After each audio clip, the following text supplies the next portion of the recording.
Durante toda a semana estaremos meditando sobre a paixão de Jesus Cristo, de modo especial na Sexta-feira Santa. Por isso hoje eu gostaria de fazer uma breve reflexão a respeito da primeira parte da liturgia, que foi a bênção e a procissão de ramos, que representa e, num certo sentido, realiza em nós, que somos membros do corpo de Cristo, a entrada solene de Jesus em Jerusalém. Jesus, aclamado pela multidão, entra em Jerusalém. Que lições poderemos tirar desta entrada dele em Jerusalém? Por que Cristo quis entrar solenemente na cidade? Primeiro, para cumprir o que estavam nas Escrituras. As Escrituras já falavam que o Messias entraria solenemente, que viria como rei. Os judeus conheciam bem as Escrituras e Jesus, então, com aquele ato, demonstra de uma vez por todas que ele era e é o Messias prometido.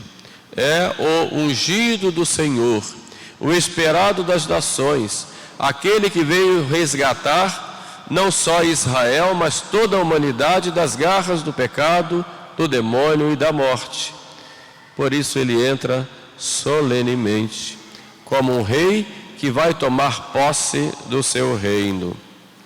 E os judeus poderiam, vendo naquele gesto dele, o cumprimento das Escrituras. Eis que teu rei vem montado no lombo de um jumentinho. Manifesta também, com aquela entrada, o seu grande desejo do sacrifício. Quantos e quantos animais, cordeiros, pombos, bois, cabritos, foram levados a Jerusalém pelo povo de Israel para que fosse oferecido o sacrifício. Quanto sangue foi derramado no altar do templo. E o Senhor recebia todos esses sacrifícios como figuras, queridos por Ele, sacrifícios queridos por Ele, por ordem dEle, no Antigo Testamento. Mas todos aqueles sacrifícios eram prenúncio, figuras do único sacrifício querido por Deus, que é o sacrifício do Cordeiro que tira o pecado do mundo, o seu próprio Filho, o Deus humanado. E Jesus então entra em Jerusalém como o Cordeiro que vai ao sacrifício e expressa assim a sua vontade, o seu desejo de morrer por nós na cruz. E isto fica muito claro, não só nesse momento da entrada, mas quando ele, lá no Horto das Oliveiras, vai ao encontro dos seus inimigos, diz aos apóstolos: vamos, eis que já se aproxima aquele que vai me trair, e com ele toda a humanidade trai a Jesus quando comete o pecado. E muitas vezes trai a Jesus com aparências de bem, como Judas traiu Jesus com um beijo. Quantas vezes nós traímos Jesus com justificativas de que tínhamos que fazer isso ou aquilo, mesmo sabendo que estávamos ofendendo. Quantas vezes, antes do pecado, queremos nos justificar aquela ação má com os nossos raciocínios humanos, embora saibamos que estamos aí ofendendo o próprio Deus. Queremos anestesiar a consciência com justificativas de que tínhamos que fazer tal ato ou omitir para, diante da sociedade, diante das nossas próprias consciências, justificarmos os nossos pecados. Por isso, como Judas, traímos a Jesus com um beijo. Quantas vezes nós nos omitimos também diante desse Cordeiro sacrificado por nós? Omitimos de falar, de dar o testemunho da nossa fé, mesmo que tenhamos que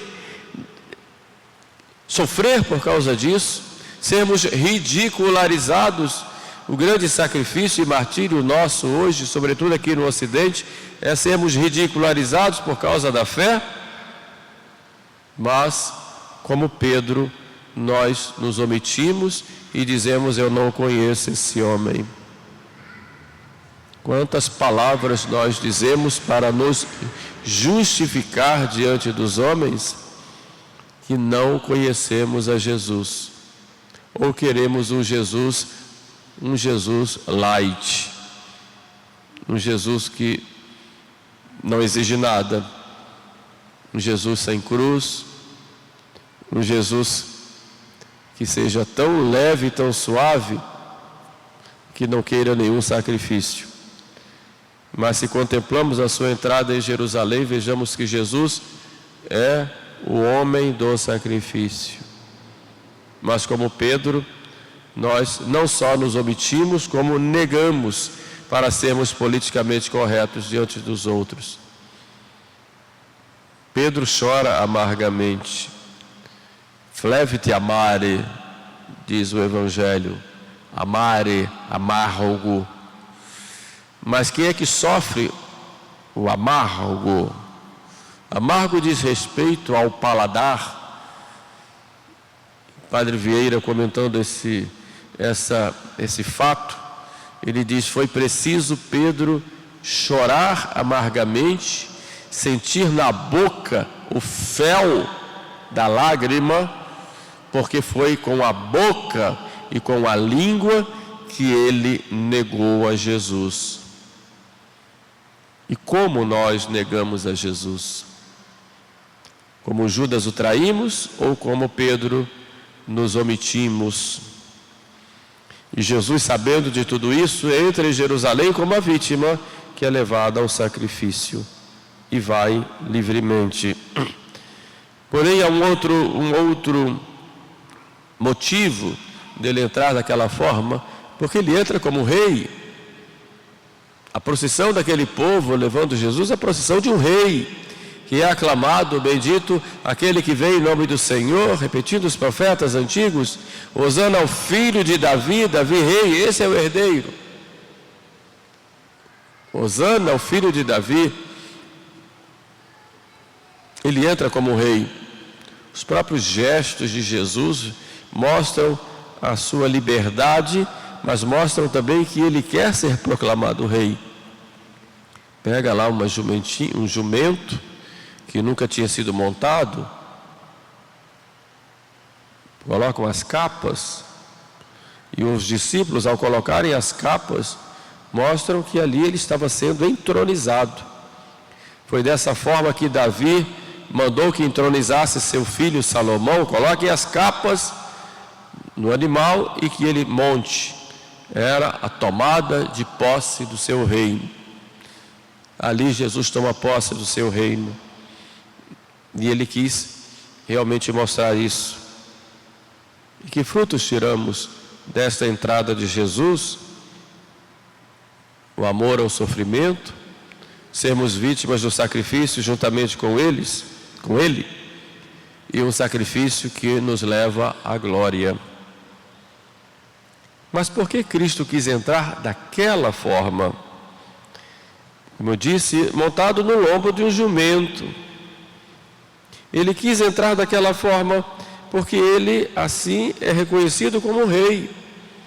Mas não um rei como os grandes reis do mundo, que poderiam vir com seus cavalos e cavaleiros, como os reis do mundo hoje com seus canhões, suas bombas, com grande demonstração de força. Mas o rei Jesus é um rei manso e humilde. E o que vai caracterizar a vida do cristão é a mansidão e a humildade. E ele que nos ensina. Ele não nos ensina a criar o mundo, criar coisas. Não nos ensina a fazer coisas extraordinárias. Ele simplesmente diz: aprendei de mim, que sou manso e humilde de coração. A conquista que Jesus faz dos corações é com a sua mansidão e com a sua humildade. Ele não nos obriga a nada. diante da vontade humana, Jesus se cala e respeita. Ele quer conquistar o nosso coração com o seu amor, que vai se manifestar com a sua mansidão e com a sua humildade. E é com mansidão e com humildade que nós também vamos conquistar os corações amando-os. Bem-aventurados os mansos, porque possuirão a terra. Mesmo que sejamos oprimidos, maltratados, como Jesus, ofereçamos nossos sacrifícios e com essa força que Cristo nos dá, e só seremos capazes de amar verdadeiramente sendo mansos e humildes, é que conquistaremos os corações. Porém, há um terceiro ponto, e vemos aí a espontânea manifestação daquele povo. O povo é espontâneo, as ovelhas são espontâneas, são bondosas, sobretudo diante daqueles que as amam. A multidão demonstra ali diante de Cristo não só a admiração pelos atos que ele tinha feito. O Lázaro há pouco tempo tinha acabado de ser ressuscitado, muitos gentios já procuravam Jesus. Ele havia curado o cego Bartimeu, que à beira do caminho gritava: filho de Davi, tende piedade de mim. E depois de curado, ele sai correndo no meio da multidão, e que o havia visto, cego à beira do caminho, e é toda a euforia daquela multidão diante de tantas coisas maravilhosas que Jesus havia feito. Ela demonstrava ali, ao entrar em Jerusalém, a sua bondade e a sua gratidão que busca a Deus. Sentem-se amados por Deus, contemplando Jesus. Sentem em Jesus que renasce a esperança, para muitos de um rei temporal, para outros a esperança de que Deus está cuidando e vai continuar. Porém, este mesmo povo que é bom, que quer amar e sentir-se amado, pode ser massa de manobra, como foi pelos dirigentes de Israel. E no momento se deixou levar pelos gritos: solta Barrabás e prende Jesus. Barrabás, esse nome não é à toa. Nós sabemos que Abba significa pai, Bar significa filho, Barrabás significa o filho do pai. Só que Barrabás não era o filho do pai como é Jesus. Porém, o povo muitas vezes se engana, levados pelas manobras, pelas articulações, pelas infiltrações em seu meio, e terminam escolhendo um falso filho de Deus, que não era o filho de Deus ali. Era um ladrão, um assassino, um homicida, um revolucionário. Mas a ingenuidade unida à ignorância e unida aos interesses das coisas imediatas, levaram aquele povo a gritar: queremos Barrabás, e crucifica Jesus. Acontece hoje a mesma coisa, e uma das causas é a ignorância. Santo Tomás diz que a maioria dos pecados acontece por ignorância. Ignorância vencível, ignorância buscada e vivida e desejada. porque se quer as coisas imediatas. Corremos esse risco também. Corremos o risco de termos um catolicismo de superfície, de casca, de não nos aprofundarmos, não digo aqui em estudos altos, estudos teológicos, que puder, que faça, e é muito bom, mas que conheçamos pelo menos as verdades da nossa fé e o que Deus quer de nós. Mas mais ainda, que busquemos viver de modo radical aquilo que Jesus quer de nós, o Evangelho, porque o que mais nos aprisiona e que nos torna mais massas de manobra são as nossas paixões desordenadas, que muitas vezes são corroboradas por aqueles que querem dirigir o povo e alimentam essas paixões para que assim sejamos manobrados facilmente. Foi o que aconteceu com aquele povo de Israel e que continua acontecendo hoje. Quantos líderes apareceram na história do mundo e também na história da igreja, e quantos líderes levaram multidões ao precipício por causa das coisas imediatas. Por que Lutero teve sucesso?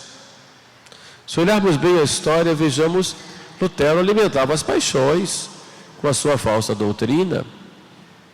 Não só as paixões no sentido material, no sentido do pecado como tal, e sobretudo os pecados da carne, mas as paixões pela sede de poder. Os príncipes da Europa, em grande parte querendo manter o seu poder e dominar os bens da igreja, preferiram a tese de Lutero. E aí manobraram multidões e criaram a grande revolução protestante. Povo massa de manobra pelos interesses imediatos. O mesmo ocorreu na Revolução Francesa, que em nome da liberdade levaram tantos à guilhotina, e o povo naquela sanha revolucionária, quantas vezes invadia igrejas, invadia povoados, e quantos irmãos mataram irmãos. E nas revoluções socialistas, comunistas, como vemos ainda hoje, quantos matam em nome da liberdade, falsa liberdade. E se nós não nos aprofundamos na fé e sobretudo não vivemos o amor de Deus, facilmente seremos manobrados.